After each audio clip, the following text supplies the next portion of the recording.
등장인물. 단풍 경치가 무릉도원만큼이나 빼어난 어느 사찰의 계곡에 세워진 정자에서 도가 높은 스승과 얼굴이 맑게 눈부신 여제자가 한가로이 차를 마시고 있다. 오늘의 주제 무화가 맞는가? 참나가 맞는가? 차향기가 좋구나. 불법을 오래 공부할수록 오히려 더 헷갈리는 주제가 하나 있단다. 어떤 데서는 분명히 무화라 하고 어떤 데서는 또 참나 불성 열애장이 있다고 한다. 그래서 마음속에 이런 질문이 생기지. 불교는 나가 없다는 종교인가? 아니면 진짜 나를 찾는 종교인가? 그래서 말인데요, 스승님. 경전을 읽을수록 마음이 더 헷갈립니다.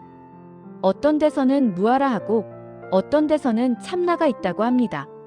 도대체 불교는 나가 없다는 겁니까? 참나가 있다는 겁니까? 좋다.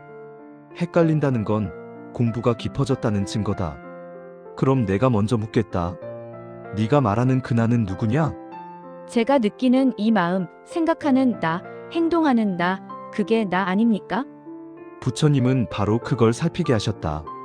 색수상 행식, 즉 몸과 느끼는 감정과 생각과 의지와 분별의식, 이 5가지 가운데 어느 하나라도 내 뜻대로 되더냐? 늘 그대로 있더냐? 아닙니다. 몸도 마음도 늘 변합니다. 그래서 아함경에서 부처님은 이렇게 말씀하셨다. 색수상 행식은 무상하다. 무상한 것은 괴로움이다. 괴로움인 것은 나가 될 수 없다. 이것은 나가 아니요.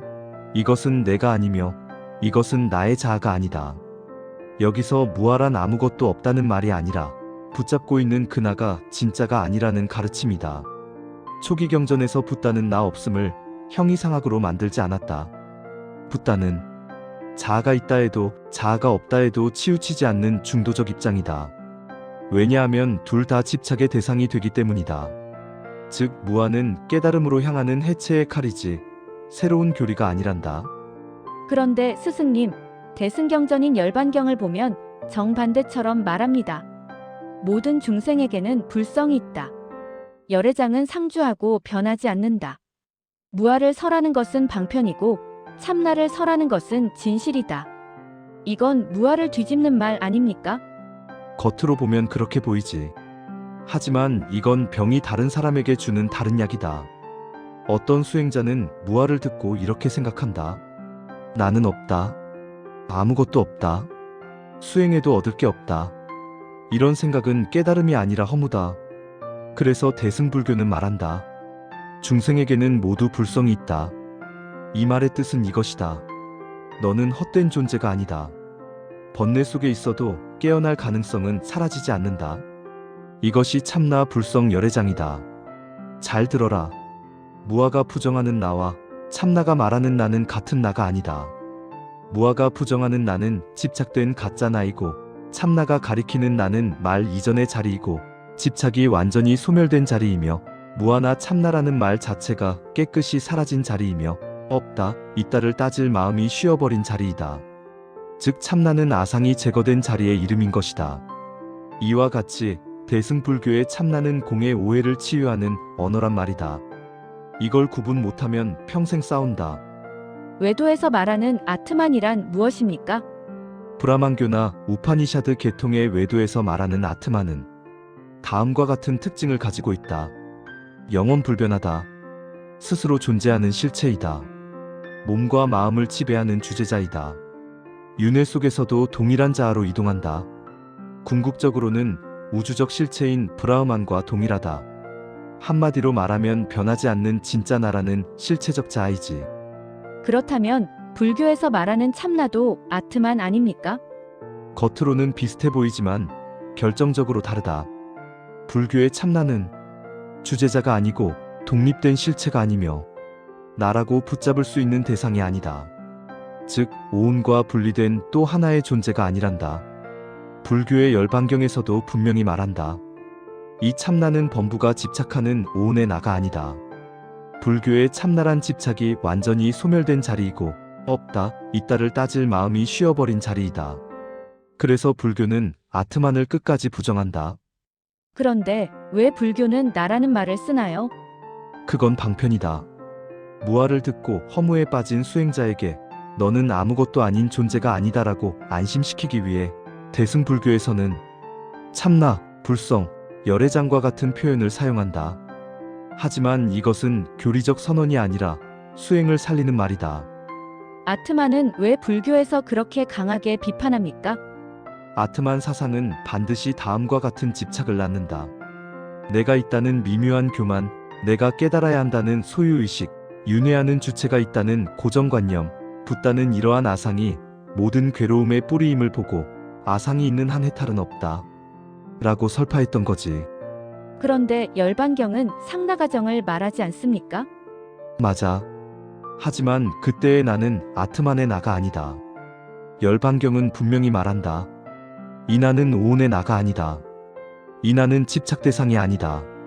상나가정은 없다 있다를 따질 마음이 남김없이 쉬어버린 자리이고 집착이 완전히 소멸된 상태를 긍정적으로 표현한 언어란다. 참나를 잘못 이해하면 어떤 문제가 생깁니까? 가장 흔한 오해는 이것이다. 불교도 결국 참나를 말하는 종교다. 깨달으면 진짜 내가 나타난다. 이건 외도 아트만으로 되돌아가는 길이다. 그래서 선사들은 이렇게 말한다. 참나를 붙잡으면 그것이 곧 마군이다. 그래서 반야경에서는 색즉시공 공즉시색, 무지영무득이라 말한다. 이 말은 나가 없다는 생각도 집착이고 참나가 있다는 생각도 집착이니 나가 없다는 생각도 붙잡지 말고 참나가 있다는 생각도 붙잡지 말라는 것이다. 공이란 아무것도 없다는 말이 아니라 붙잡을 것이 없다는 말이지. 선불교의 선사들은 왜 경전도 부수고 말도 부수입니까? 선사들은 이미 병이 나았다. 그래서 약을 버린 것이다. 육조 해능대사에 본래 한 물건도 없다. 라는 이 말은 무아를 부정하는 것도 아니고 참나를 세우는 것도 아니다. 무아를 붙잡지 말라는 말이고 참나를 상상하지 말라는 말이다. 그래서 선불교는 무아라는 교리도 부수고 참나라는 개념도 부순다. 왜냐하면 깨달음은 개념으로 붙잡히지 않기 때문이다. 벽암록과 경덕전등록에서는 이렇게 말한다. 부처를 만나면 부처를 죽이고 조사를 만나면 조사를 죽여라. 여기서 죽인다는 것은 부정이 아니라 집착 해체이다. 그럼 스승님, 깨달으면 정말로 무아가 곧 참나이고 참나가 곧 무아임을 알게 됩니까? 알려고 하면 모른다. 하지만 분명히 이것은 말할 수 있다. 그때는 나 없음이 문제되지 않고 참나 있음도 필요 없어진다. 그 자리는 집착이 남김없이 사라진 언어 이전의 자리로서 없다 있다를 따질 마음이 쉬어버린 자리다. 대승기신론은 아주 정확하게 정리했다. 일심에 두 문이 있다. 하나는 생멸문이요, 하나는 진여문이다. 생멸문에서 보면 무상이고 무아이며 진여문에서 보면 불성이고 열애장이다. 마음은 하나인데 보는 각도가 다를 뿐이다. 그러므로 이렇게 기억해라. 외도는 변하지 않는 나를 세우고 불교는 나를 세우려는 마음 자체를 내려놓게 한다. 괴로울 때는 무아로 집착을 내려놓고 좌절할 때는 불성으로 다시 일어서라. 그리고 어느 날 붙잡을 나도 없고 확인할 참나도 없는 그 자리에 머문다면 그때는 무아와 참나를 말할 사람이 없다. 오늘의 내용을 짧게 요약하면요. 교리적 결론은 무아는 허무가 아니고 참나는 실체적 나가 아니다. 즉 둘은 대립 개념이 아니라 다른 방편 언어이다. 수행적 결론은 깨달으면 무아가 곧 참나이고 참나가 곧 무아임을 안다. 이 말은 논리적 동일성 선언이 아니라 집착이 완전히 사라진 자리에서는 나 없음인 무아와 본래 그러함인 열애장, 참나가 둘이 아님을 체험한다는 뜻이다. 다시 정리해보면 범부에게는 무아가 필요하고 수행자에게는 참나가 약이 되며 깨달은 자에게는 둘 다 버려진다.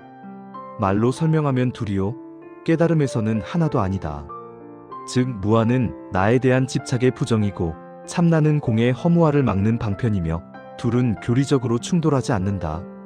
무아와 참나는 공중도 일심의 관점에서 완전히 화해된다.